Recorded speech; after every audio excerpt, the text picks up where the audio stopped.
Voy a hacer I primero am las going to ask the preguntas en questions first in inglés English para la facilidad de ellos de responder for their inmediatamente, si benefits. I can me respond permiten. immediately if I may.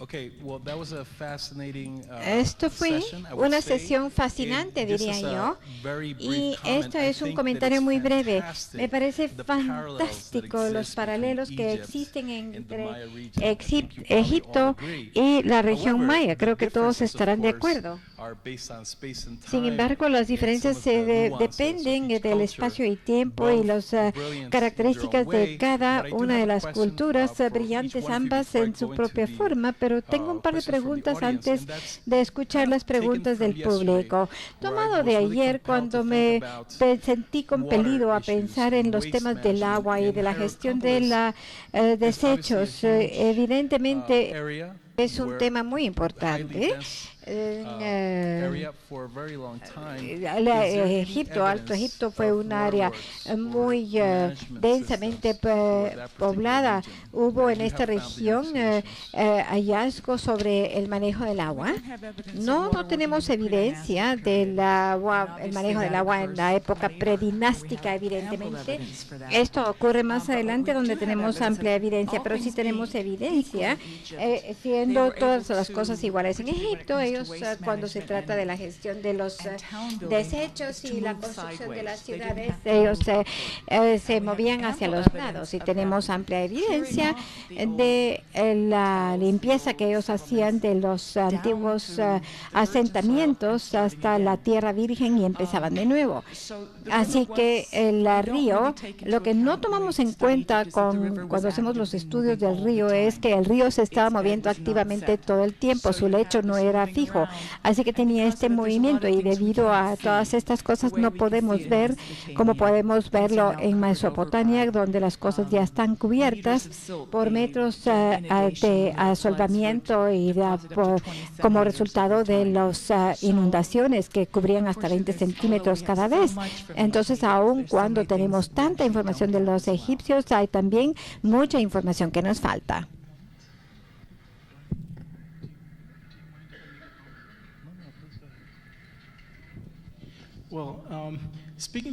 Al hablar de la entrega del agua a los asentamientos, y no tenemos la evidencia arqueológica para nada de Egipto, bueno, pues ellos tuvieron hemos tenido suerte porque tenemos referencia del río que buscamos, así que si estamos hablando de la entrega del agua potable a los asentamientos en Egipto, siempre, si no tenemos evidencia arqueológica, siempre buscamos en el río. Siempre existen los personas que llevan agua y que la entregan, ya sea al estado, al lugar donde una persona se le tenía que servir.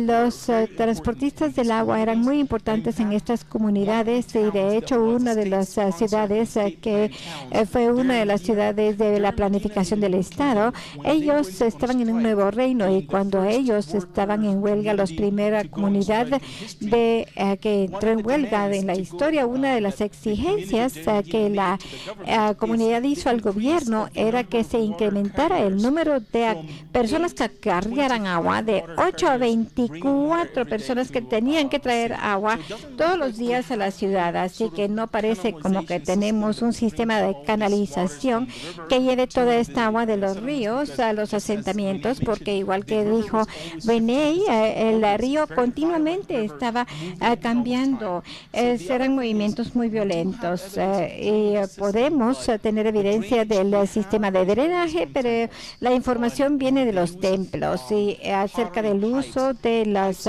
tuberías hechas de cerámica, pero esto es muy tardío en la historia de Egipto, no en el viejo reino. Incluso en Giza, yo estuve trabajando en el cementerio de Giza, encontramos ahí algo del sistema de drenaje del antiguo reino. El agua se canalizaba a cierto lugar, y ahí se encontraba una cuenca donde se reunía el agua y después se drenaba al complejo. Y como acabamos de decir, si no tenemos la evidencia ciencia arqueológica tenemos otros lugares donde buscar para buscar lo que nos falta, los textos y las representaciones en tumbas y en templos. Una pregunta más. One more I have one more question. for you, and this is related to Y esta se mythology. relaciona con la nefrología. Evidentemente todas estas grandes civilizaciones tienen esta mitología muy compleja. Con respecto a esta mitología, hay objetos creados que pertenecen a templos y son artículos en hogares que asocian a cada persona con esa religión o con ese mito. ¿Cuán común o cuán redundantes son estos artefactos en todo el área?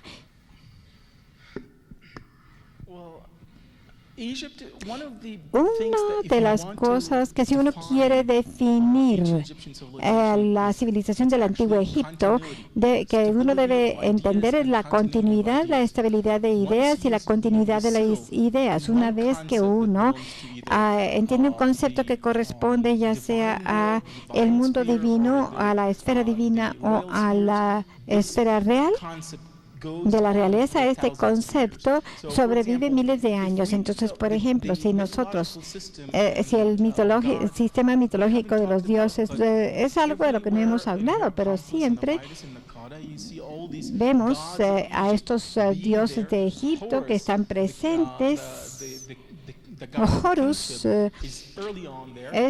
aparece desde muy pronto en la historia de Egipto, en el contexto arqueológico. Su presencia es previa a incluso Osiris, su padre mitológico, que viene después en la dinastía cuarta y la dinastía quinta, pero Horus es mucho más temprano que su padre, incluso. Así que en Egipto, una vez que un producto se le está dedicando a cierto dios, continúa así durante miles de años y se replica sin vergüenza y sin un mal sentimiento, porque es la forma de estabilidad, porque la teología, la ideología y el sistema es estable, y esto es parte del mantenimiento del orden cósmico, la estabilidad y la continuidad.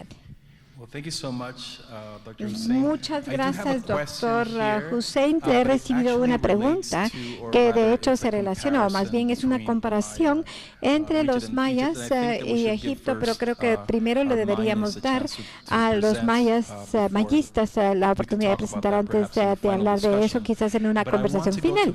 Pero quiero darle la palabra al público. Y si hay preguntas del público que pudiéramos recibir, por favor, con un micrófono, si son tan amables. Felicitaciones al doctor Ramadán por la pasión con la que defiende los argumentos de la cultura egipcia.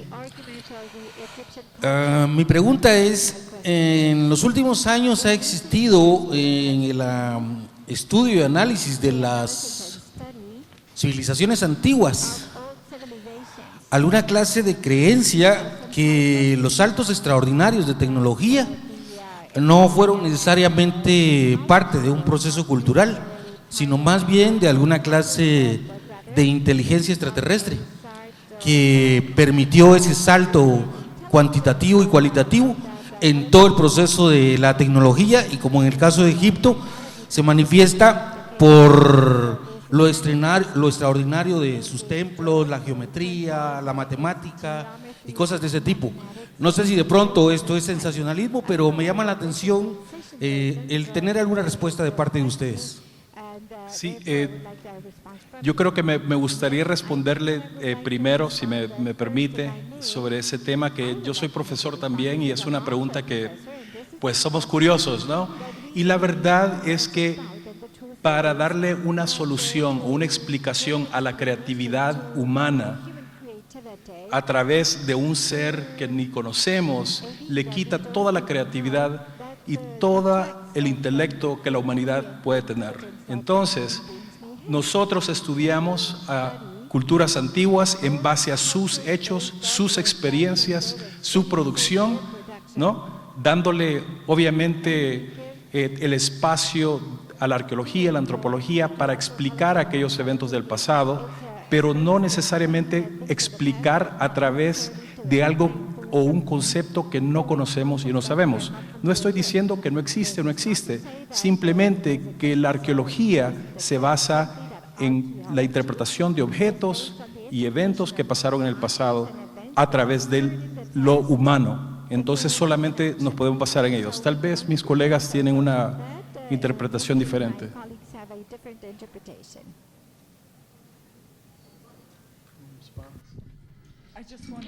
Solo quiero decir que creo que lo que nos muestran los jeroglíficos es que se da un desarrollo humano que ocurre, que se da, que las cosas ocurren temprano pero lentamente. Y yo no creo que tenemos que creer que hay una inteligencia extraterrestre para explicar la creación en Egipto o en cualquier otra parte. Nosotros somos unas criaturas bastante sorprendentes, bastante asombrosas.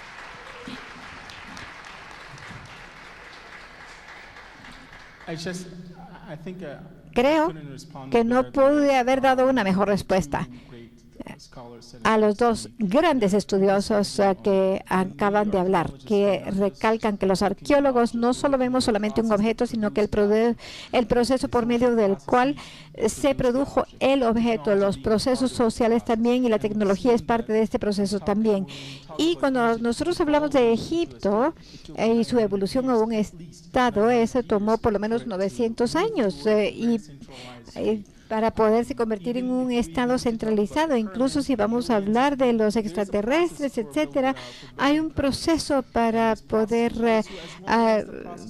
lograr la producción de algo. Las tumbas empezaron como vimos ya como fosas muy someras, y de pronto tenemos una superestructura, y una vez esa superestructura que es rectangular se vuelve 6 superestructuras una sobre otra, y de pronto se vuelven 8, y de pronto se vuelven 2 por área, y eso tomó también 900 años de proceso. Para responder entonces el tema de los extraterrestres, un fenómeno que existió de ninguna parte, sin ningún proceso que lo precediera. Eso podría ser una pregunta, pero cuando uno tiene el proceso que le lleva a este producto de la cultura, de cierta cultura, no hay que preguntarse quién lo hizo, es un ser humano. ¿Otras preguntas, por favor? La señorita acá. Bueno, aquí, sí, a la mano derecha de ustedes. Tengo 2 preguntas. La primera es ¿cuál era la situación social del artista en el Antiguo Egipto? Si podía expresarse libremente. Y la segunda es si el urbanismo y la arquitectura de Alejandría corresponden a sistemas constructivos egipcios o por el contrario a sistemas constructivos griego-macedónicos.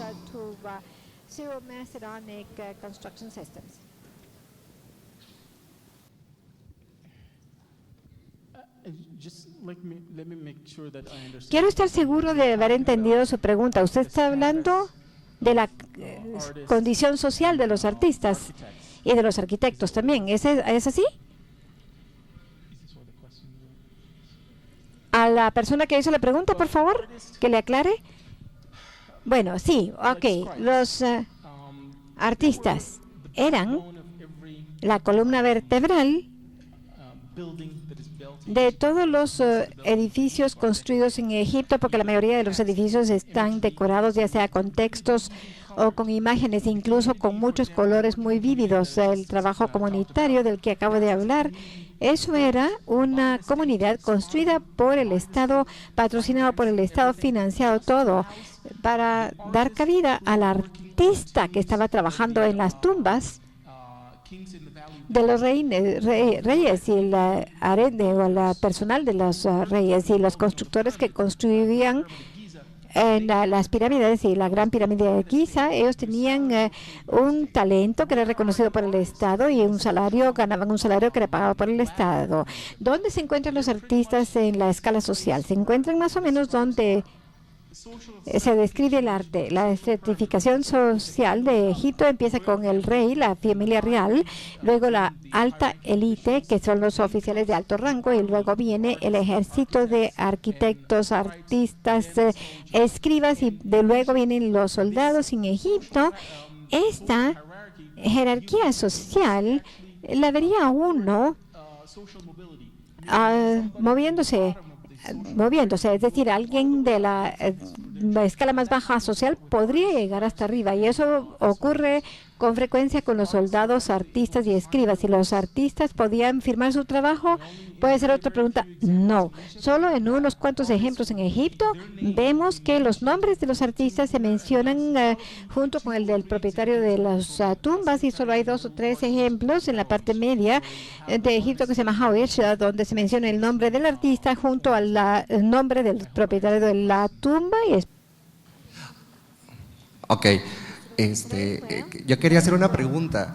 Sí. Disculpe. El gran templo de Hieracómpolis fue adjudicado al dios Horus. En algunos escritos lo he leído, pero solamente es para corroborar. Y la segunda pregunta es sobre si la era predinástica que Manetón escribe en su libro tiene algún tipo de correspondencia real con los descubrimientos que ustedes han realizado. Gracias.